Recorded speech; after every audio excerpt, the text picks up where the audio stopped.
दोस्तों नमस्कार। आज मैं आपको एक ऐसी सच्ची और सस्पेंस से भरी कहानी सुनाने जा रहा हूँ जो इस वक्त सोशल मीडिया पर भी चर्चा का विषय बनी हुई है। कहानी है उत्तर प्रदेश के एक छोटे से कस्बे भरतपुर की, जहाँ एक पुराना सरकारी बंगला है। कहते हैं कि ये बंगला अंग्रेजों के जमाने का बना हुआ है और कई सालों से यहाँ कोई नहीं रहता। गांव के लोग इसे भूतिया बंगला कहते हैं, लेकिन असली सच्चाई क्या है यह कोई नहीं जानता था। कुछ दिनों पहले वहां की घटना ने पूरे गांव को हिलाकर रख दिया।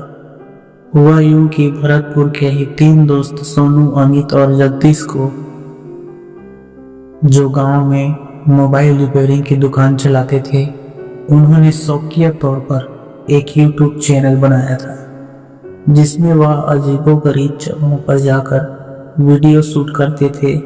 लोग उन्हें भूत प्रेत खोजी कहने लगे थे। धीरे धीरे उनकी वीडियो पर भी आने लगे और चैनल चल पड़ा।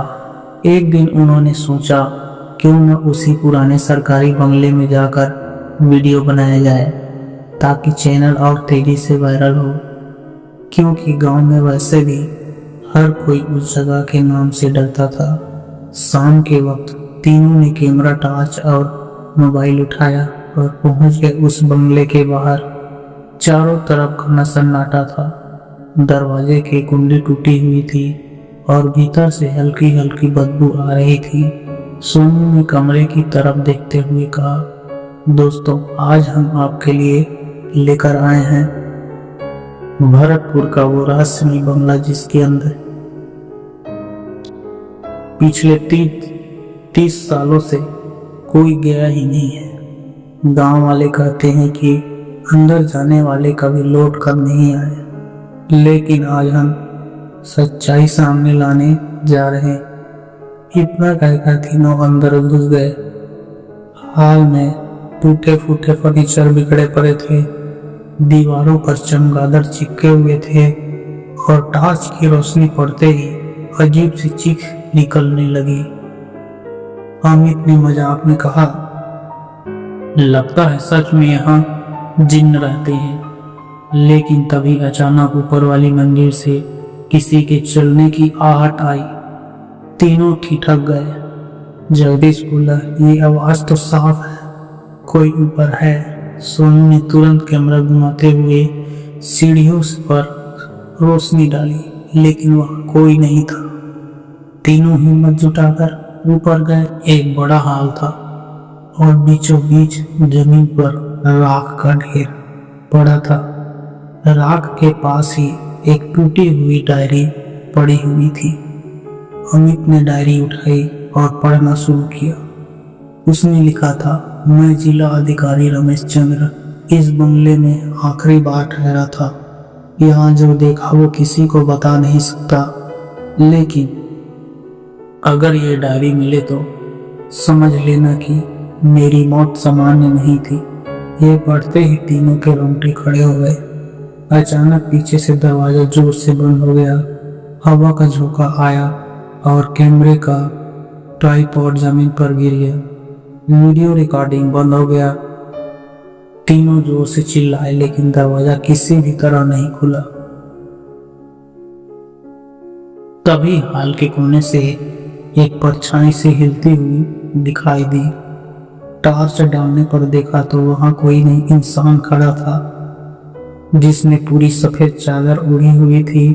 तीनों डर के मारे पीछे हट गए, लेकिन सोनू ने हिम्मत करके आवाज लगाई, कौन है तू? जवाब में सिर्फ एक खतरनाक हंसी गूंजी। तभी वो परछाई तेजी से उनकी तरफ लपकी। तीनों ने दरवाजा जोर से धक्का दिया और किसी तरह भागकर बाहर आ गए। गांव आकर उन्होंने पूरी घटना सुनाई, लेकिन किसी ने उन पर विश्वास नहीं किया। गांव वालों ने कहा कि ये उनकी बनाई हुई कहानी है ताकि वीडियो वायरल हो। लेकिन अगले दिन जब सोनू ने कैमरा चेक किया तो उसमें रिकॉर्ड हुई आखिरी फुटेज देखकर उसके होश उड़ गए। वीडियो में साफ दिख रहा था कि उस सफेद चादर वाले इंसान के आंखें जल रही थी और वह अचानक हवा में गायब हो गया था। यह देखकर तीनों दोस्त सकते में आ गए। उन्होंने वह फुटेज अपने YouTube चैनल पर अपलोड कर दी और वीडियो कुछ ही घंटों में लाखों व्यूज पर पहुंच गया। लोगों ने तरह तरह की बातें करनी शुरू कर दी। कोई बोला कि ये जगह शापित है, कोई बोला कि ये सरकारी बंगला अंग्रेजों के जमाने में जेल था और वहां बंदियों को मारकर जिंदा दीवार में चुन दिया जाता था।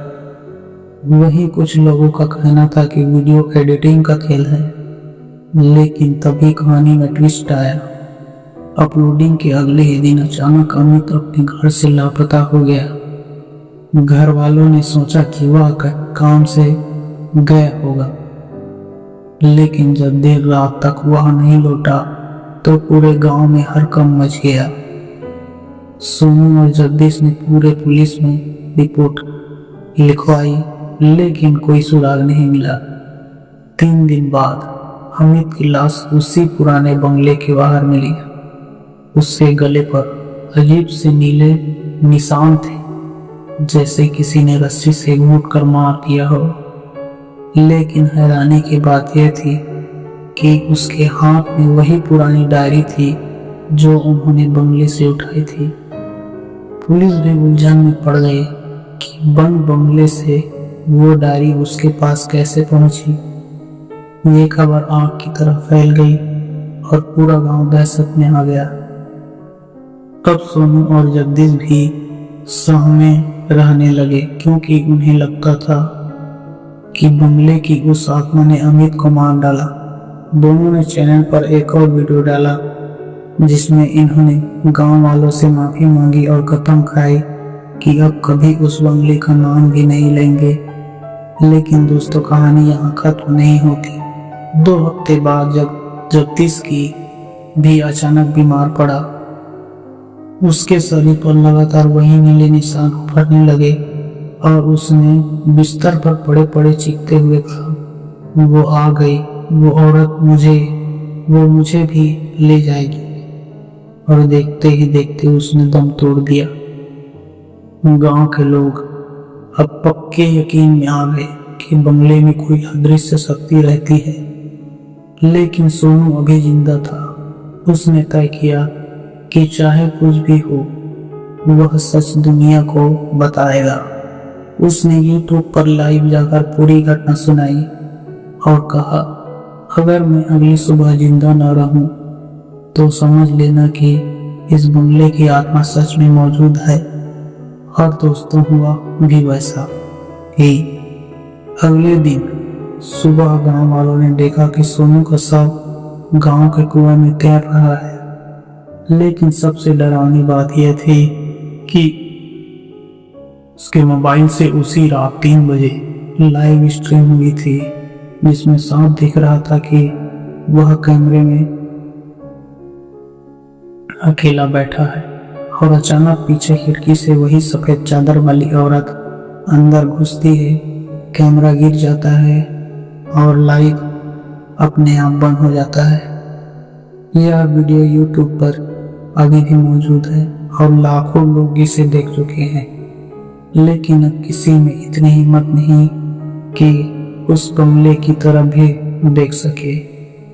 सरकार ने उस जगह को सील कर दिया